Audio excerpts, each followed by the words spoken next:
One of the pastoral's characteristic marks is sensitivity to people's hopes, fears, and tensions.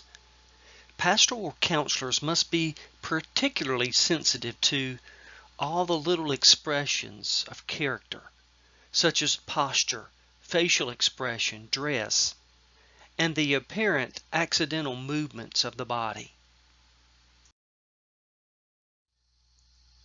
Pastoral counselors need to learn to read character. It is not so simple as reading the proverbial open book. It is more like a traveler going through a strange country and finding everything new and interesting. Everything about people adds brushstrokes to the painting of personality portraits. Nothing, not even the smallest movement or change in expression, is meaningless or accidental, for the inner personality continually expresses itself. The approach taken by clients at the initial interview offers the pastoral counselor a first glimpse into their character. A firm, steady step indicates confidence. A hesitant gait may indicate timidity, betraying the possibility that the person has to renew his or her resolve at each moment. While pastoral counselors should not greet counselees with a lot of social trappings that might be used for meeting aged relatives, they should take a good look at the clients at the door, and after that, maintain good eye contact. Affect is the emotional, feeling tone that accompanies an idea or mental representation. This response is most noticeable in facial expression. Although the body often expresses feeling almost as well, counselors should be able to read people's true joy, pain, or fear expressed in their faces, even though they simulate poise and ease. A person's affect may be flat and expressionless, like the so-called poker face, yet this often is an indication of inhibitedness or rigidity towards expressing true emotions.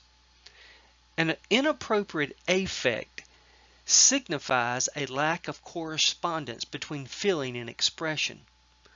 Understanding the affect affords counselors additional insights into their client's openness and to the acceptance of emotions. Pastoral counselors should be aware of the various signs of nervousness. Some of the more obvious include grasping the arms of the chair tightly, wringing hands, biting fingernails, popping knuckles, or crossing and recrossing legs. It is common for counselors observing these behaviors to wonder why a client is nervous and what he or she may be struggling with or hiding. Pastoral counselors must remember that they too are communicating unconscious and nonverbal messages, and that clients can perceive much from body language. A forbidding gesture communicates more in a second than many remarks in an hour. Therefore, pastoral counselors must always try to be honest about personal feelings toward clients. No single observation is sufficient basis for a conclusion. In pastoral counseling, keen observations can reveal the significance of the relationship, much as a thermometer discloses the temperature. At appropriate times, a pastoral counselor will discuss with clients his observations and interpretations about the unconscious and nonverbal communication. This process usually deepens the relationship between the two. The voice tells much to the careful listener apart from the words spoken. The voice, like good music, expresses a definite mental and spiritual attitude. Yet the particular pitch, timbre, speech rhythm, volume, and pronunciation are not always noticed consciously.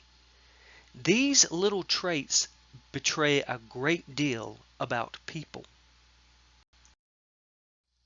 Active, accepting, positive listening does not come easily to ministers. Wayne Oates has pointed out that listening means essentially three things. First, it means being attentive to what clients are saying. Shuffling papers on the desk, daydreaming, or casting a cautious glance at the clock are all subtle revelations that the counselor is giving only half-hearted attention. Second, listening means letting clients do the talking, using the active power of silence, which has a way of making small talk transparent. Pastoral counselors pull clients forward into deeper layers of personal experience.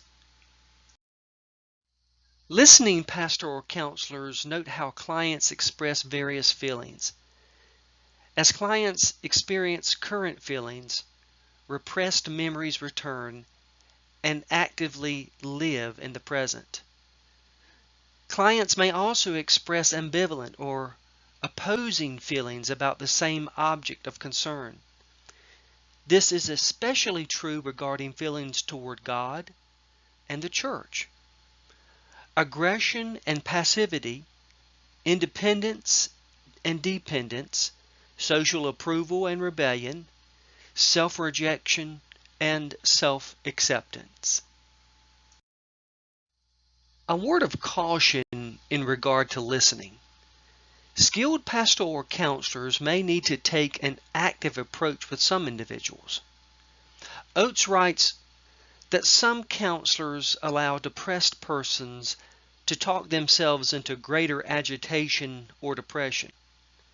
If pastoral counselors merely listen, counselors often conclude that their counselors agree with their self-depreciating statements. This process could even help precipitate a suicide. Pastoral counselors should never tacitly agree that suicide is a good solution to problems. Rather, they should help the client think of reasons why he or she would never attempt suicide. Pastoral counselors should use all they see and hear to make the counseling relationship deeper and more useful. In this process, pastoral counselors should mention such observations as soon as is appropriate. The openness and honesty of the relationship can be enhanced when counselors appropriately confront clients about things they have perceived and discerned. Reflection of feeling is defined as the attempt by the counselor to express in fresh words the essential attitudes expressed by the client.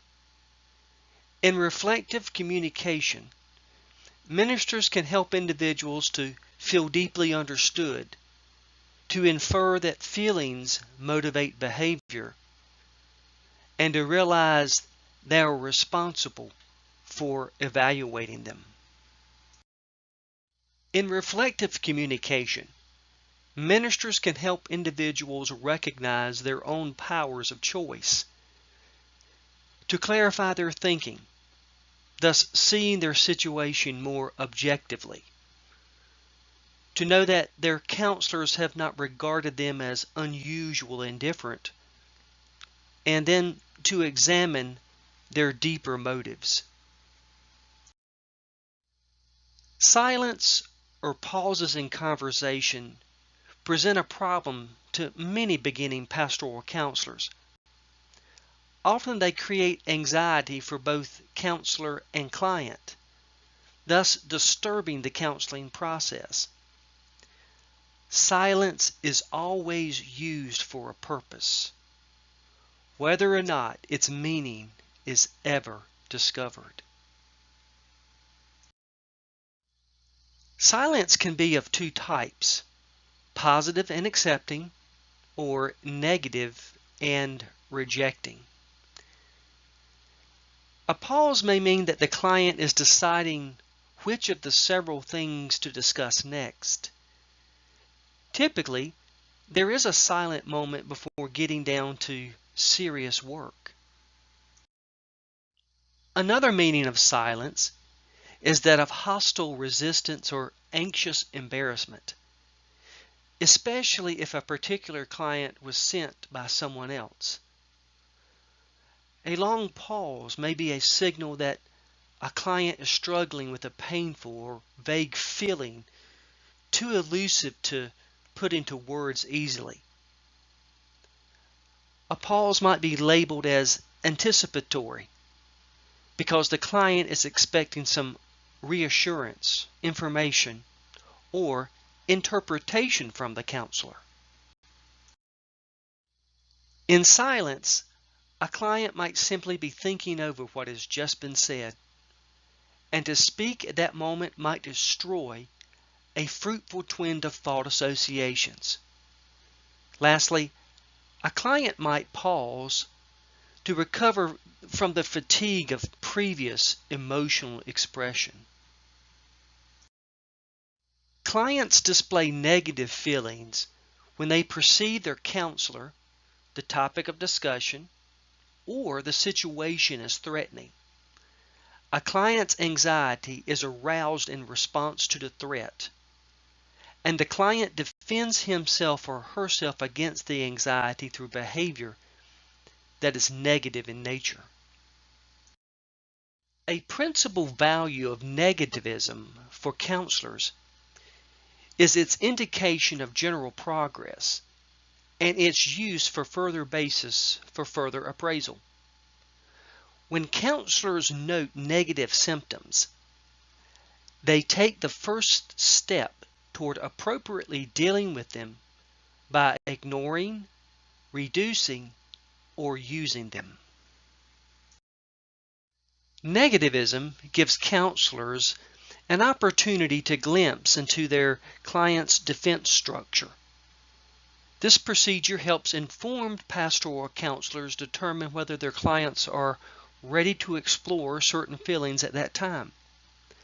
Another benefit of negativism is that it protects clients from the disintegration of personal defense structures prior to the establishment of new constructive behaviors.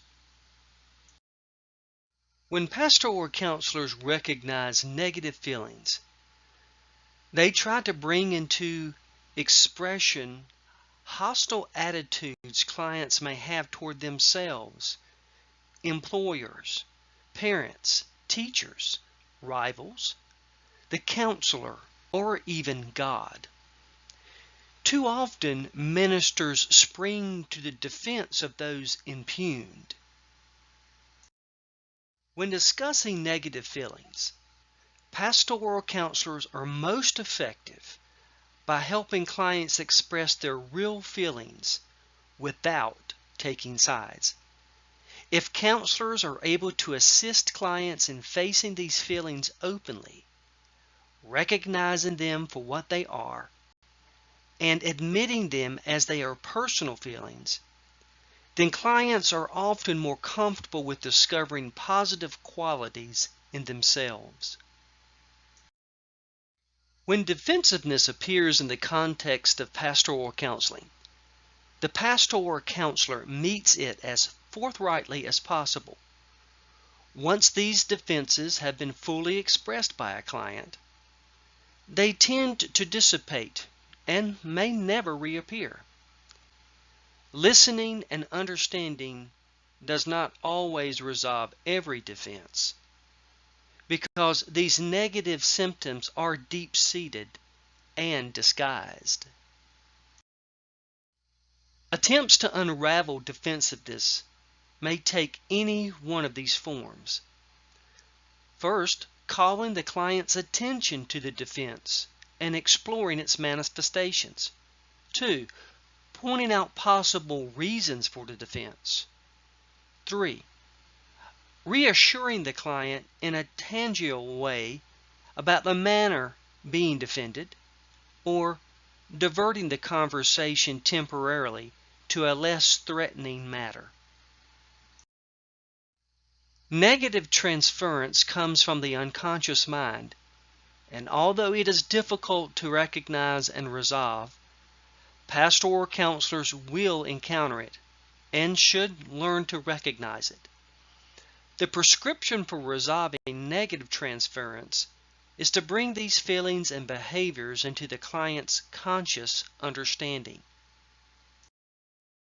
Counselors may do this by inquiring into prior arousal of these feelings and by asking about people in the past for whom the counselor might serve as a reminder.